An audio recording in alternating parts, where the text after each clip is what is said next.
Hello મિત્રો, good morning. મારું નામ દશરથ દાન ગઢવી. માઇન્ડસેટ બિહેવિયર સિરીઝમાં આપનું સ્વાગત છે. તો આપણે જોઈએ છીએ કે કોઈ પણ ક્ષેત્રની અંદર ધ્યેય હોવો જરૂરી છે. એવી રીતે શેર માર્કેટની અંદર પણ ઇન્વેસ્ટ કરતાં પહેલાં આપણો કોઈ પણ ધ્યેય બેઝ ઇન્વેસ્ટમેન્ટ હોવું જોઈએ. કોઈ પણ ગોલ સાથે તમે એને એટેચ કરી રાખશો તો તમે વધુ ઝડપી અને વધુ સારી રીતે ત્યાં પહોંચી શકશો. કહેવાય છે કે direction is more important than speed. તો જીવનની અંદર કોઈ પણ ધ્યેય ન હોય, કોઈ પણ ગોલ ન હોય તો કહેવાય છે કે એનું જીવન ગોળ ગોળ.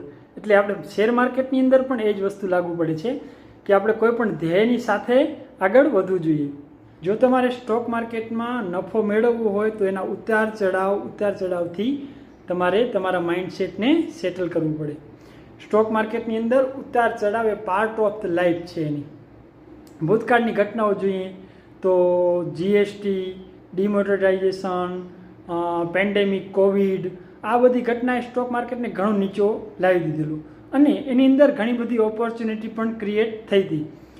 હાલના સમયમાં પણ જોઈએ તો ઇઝરાયેલનો અને ઈરાનનો યુદ્ધ ચાલી રહ્યો છે કે ટ્રમ્પના ટેરિફ વોરના કારણે પણ ઘણી બધી એવી કંપનીઓ હતી, કેમિકલ અને ફાર્મા કંપની, જેવી રીતે જ્યુબિલિન્ટ ઇન્ગ્રીવા, તો એને ઘણો બધો ફાયદો થયો છે. ટેરિફ વોરના કારણે ફાયદામાં રહેલી કંપનીઓ પણ છે, પણ આ પણ આપણને જોતા આવડવું જોઈએ.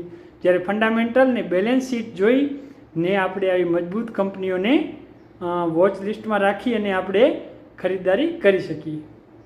તો મધ્યમ વર્ગની સૌથી મોટામાં મોટી તકલીફ એ છે કે સેવિંગ બધા કરે છે. ભારતના મધ્યમ વર્ગ મોટા ભાગે ગોલ્ડમાં કે અન્ય જગ્યાએ સેવિંગ કરે છે, સેવિંગ કરીને રોકાણ કરે છે.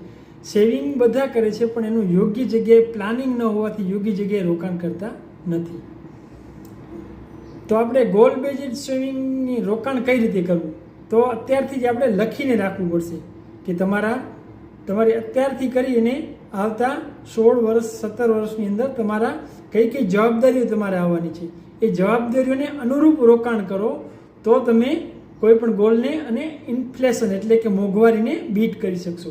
કોઈ પણ મધ્યમ વર્ગનો પરિવારના પિતા છે તો એને કયા ગોલ હોઈ શકે કે એના છોકરાના અભ્યાસ માટે, એને ઉચ્ચ અભ્યાસ માટે, વિદેશ ભણવા માટે, છોકરાઓ કે છોકરીઓના લગ્ન માટે અથવા તો પોતાના રિટાયર્ડ માટે. આ ગોલ અત્યારે પણ વિડીયો રોકીને તમે એ લખીને રાખો, તમારું બજેટ લખીને રાખો કે કેટલા રૂપિયા કયા ગોલની અંદર તમને જોઈશે. મોંઘવારી સાથે અભ્યાસની ફી છે કે લગ્નના ખર્ચા છે એ સતત વધતા રહેવાના છે. અને ધ્યાન રાખો, રિટાયરમેન્ટનો ઓછામાં ઓછો 3 કરોડ સુધીનો આપણે ગોલ નક્કી કરીએ તો જ આપણે ભવિષ્યના ઇન્ફ્લેશનને આપણે પહોંચી વળીશું. સેવિંગ સાથે રોકાણ કરી ત્યારે વિચારીએ છીએ કે ખબર નથી હોતી કે આપણે કઈ દિશામાં જઈ રહ્યા છીએ.